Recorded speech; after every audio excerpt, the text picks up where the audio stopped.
Welcome back to Create, Share, and Give. This is my Aunt Marie, and thank you for stopping through. This is part 2 of the benefits and uses of the calendula herb. And today I am going to be sharing with you guys how I like to make my oil.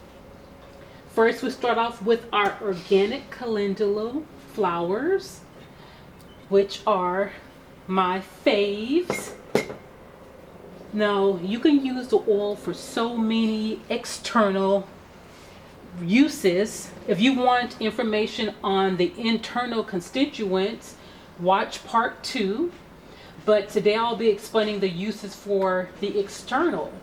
If you have dry skin, dry scalp, dry hair, dry heels, then this would be the oil for you. You can use it by itself once it's infused, or you can mix it with other oils, or you can make a salve, which is what I plan on doing. It is a very effective oil and very simple to make.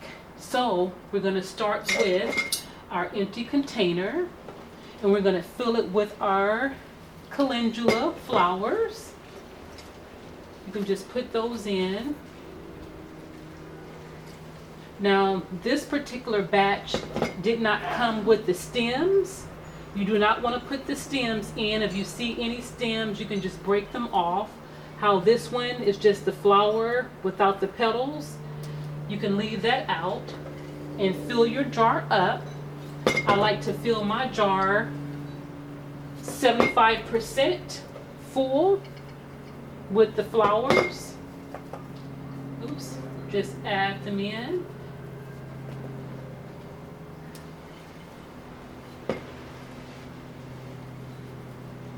This is a wide mouth here, so I'm not using a funnel. I'm just going to hand pour it in. You can use a funnel to put the flowers in, and it'll stop you from having a lot of waste and making a mess.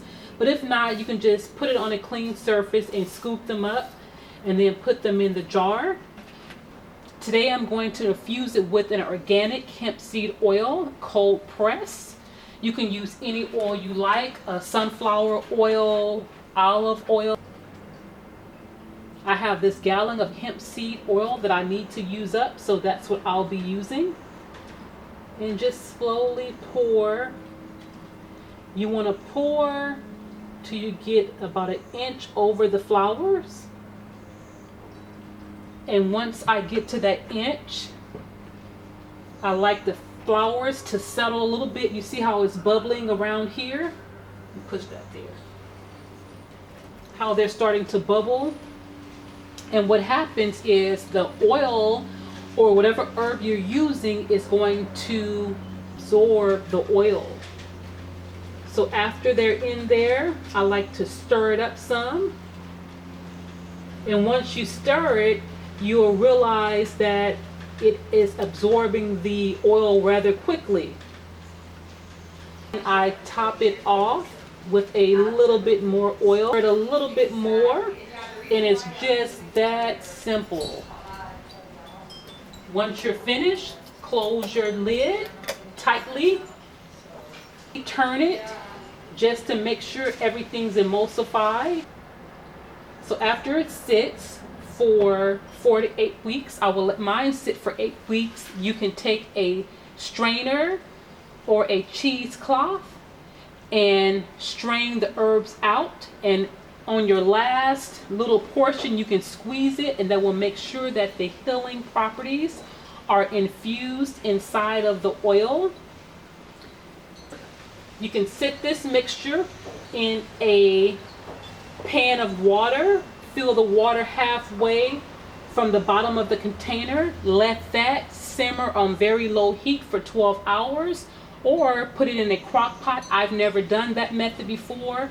I just like to let mine sit and let it organically absorb into the oil. I'm going to leave these out in the sun for a couple of days and let that solar energy dwell into it.